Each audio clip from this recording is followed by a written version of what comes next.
আসসালামু আলাইকুম everyone, welcome back to my channel. আশা করছি সবাই ভালো আছেন। চলে এসেছি আবারও একটি নতুন রেসিপি নিয়ে। ভীষণ মজার একটি নাস্তা রেসিপি শেয়ার করছি। বিকেলের নাস্তায় অথবা বাচ্চাদের টিফিনে অনায়াসেই এই নাস্তাটি আপনারা তৈরি করে দিতে পারেন। ভিডিওটি ভালো লাগলে একটি লাইক করে দিবেন, শেয়ার করে দিবেন ফ্যামিলি অ্যান্ড ফ্রেন্ডের সাথে।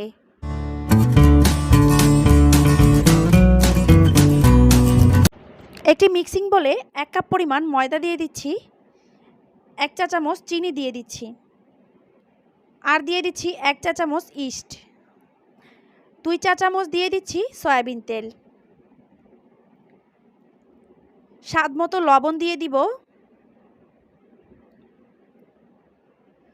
আর 1/3 কাপ পরিমাণ দিয়ে দিচ্ছি গুঁড়ো দুধ। আপনারা চাইলে লিকুইড দুধটাও ব্যবহার করতে পারেন, তবে গুঁড়ো দুধ দিয়ে তৈরি করলে গুঁড়ো দুধের ফ্লেভারটা খুব ভালো আসে। সব কিছু ভালো করে একটু মিশিয়ে নিয়েছি। ময়দার পরিবর্তে আপনারা চাইলে আটা দিয়েও এই নাস্তাটি তৈরি করে নিতে পারেন। এবার আমি হালকা কুসুম গরম পানি দিয়ে একটি নরম ডো তৈরি করে নেব।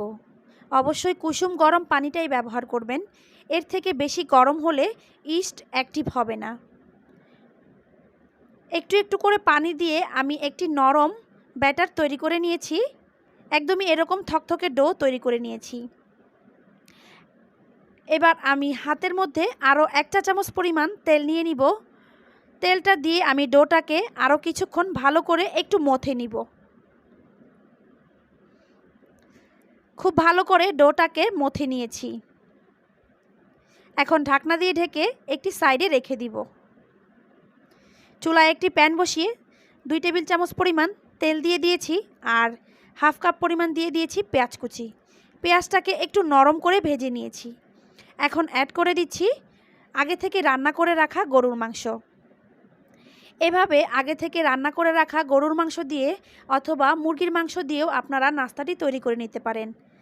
আমরা অনেক সময় বাসায় গরুর মাংস বা মুরগির মাংস রান্না করে থাকি, অবশিষ্ট যে মাংসটা বেঁচে যায় সেই মাংসটা দিয়ে আমরা এই নাস্তাটা তৈরি করে নিতে পারি। মাংস আর পেঁয়াজটাকে একটু ভেজে নিয়েছি। এখন অ্যাড করে দিচ্ছি একটি আলু কুচি। আমি আলুটাকে সেদ্ধ করে গ্রেটার দিয়ে গ্রেট করে নিয়েছি। আর দিয়ে দিচ্ছি কিছু কাঁচামরিচ কুচি। যেহেতু রান্না করা মাংস ব্যবহার করেছি, তাই ঝালের পরিমাণটা একটু কমিয়ে দিয়েছি।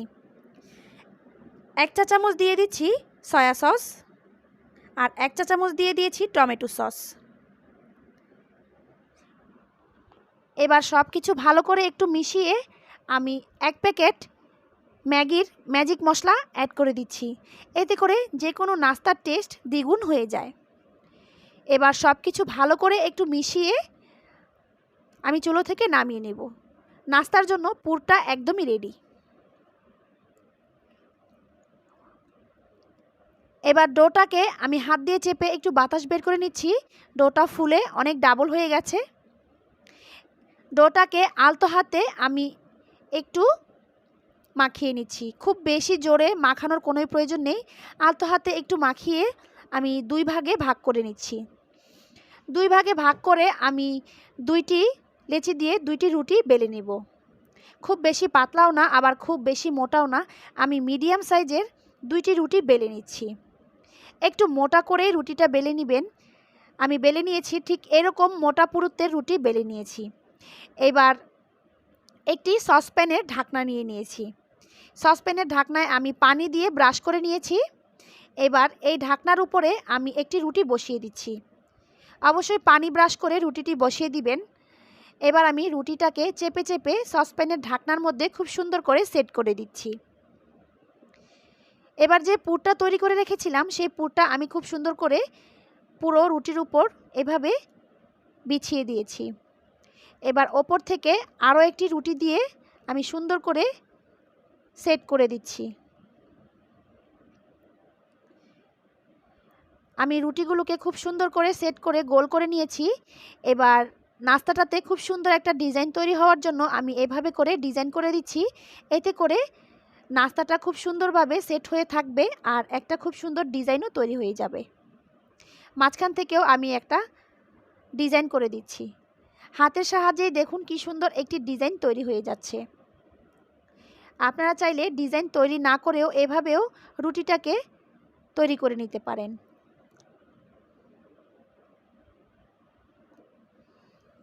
নাস্তাটা এখন তৈরি হয়ে গেছে। এখন আমি চুলায় একটি সসপ্যান বসিয়ে দিয়েছি আগে থেকেই। এবার এই সসপ্যানের উপরেই আমি নাস্তাটা দিয়ে দিচ্ছি। নাস্তাটা দিয়ে আমি ওপর থেকে একটু ডিমের কুসুম ব্রাশ করে দিচ্ছি। এতে করে নাস্তার উপরে খুব সুন্দর একটি কালার তৈরি হবে। আর সৌন্দর্যের জন্য কিছু সাদা তিল ব্যবহার করছি। এটা একদমই অপশনাল, আপনারা চাইলে স্কিপও করতে পারেন। এবার ঢাকনা দিয়ে ঢেকে আমি 10 মিনিট লো হিটে বেক করে নিচ্ছি। 10 মিনিট পর রুটিটা একদমই ফুলে গেছে।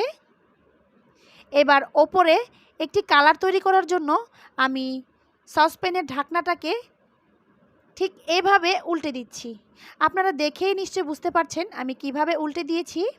ঠিক এভাবে উল্টে দিয়ে আমি আরও 5 মিনিট বেক করে নিচ্ছি।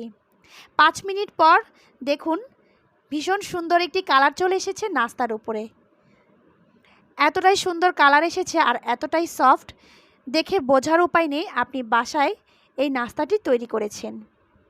চুলো থেকে নামিয়ে একটু ঠান্ডা করে এখন আমি নাস্তাটা তুলে নিচ্ছি। অবশ্যই একটু ঠান্ডা করে তারপর নাস্তাটাকে তুলে নেবেন। নাস্তাটা তুলে নিয়েছি, এখন আমি একটি সার্ভিং ডিশে নিয়ে নিচ্ছি। এতটাই সুন্দর হয়েছে, আমি একটু ছুরি দিয়ে আপনাদেরকে ভেতরটাও কেটে দেখিয়ে দিচ্ছি ভেতর থেকেও কতটা সুন্দর আর সফট হয়েছে। ভীষণ সুন্দর এই নাস্তার রেসিপি, তাই না? এক পিস খেলেই পেট ভরে যাবে, এতটাই মজাদার এই নাস্তার রেসিপি। বিকেলের নাস্তায় অথবা বাচ্চাদের টিফিনে অনায়াসেই এই রেসিপিটি তৈরি করে দিতে পারেন। আশা করেছি আজকের ভিডিওটিও আপনাদের কাছে ভালো লাগবে। ভালো লাগলে অবশ্যই লাইক করে দিবেন আর বেশি বেশি করে শেয়ার করে দিবেন। সেই সাথে যারা এখনও চ্যানেলটিতে সাবস্ক্রাইব করেননি চ্যানেলটি সাবস্ক্রাইব করে পাশে থাকা বেল বাটনটিতে ক্লিক করে রাখবেন। সবাই ভালো থাকবেন, সুস্থ থাকবেন। দেখা হবে পরবর্তী কোনো রেসিপিতে। আজ বিদায় নিচ্ছি। আল্লাহ হাফেজ।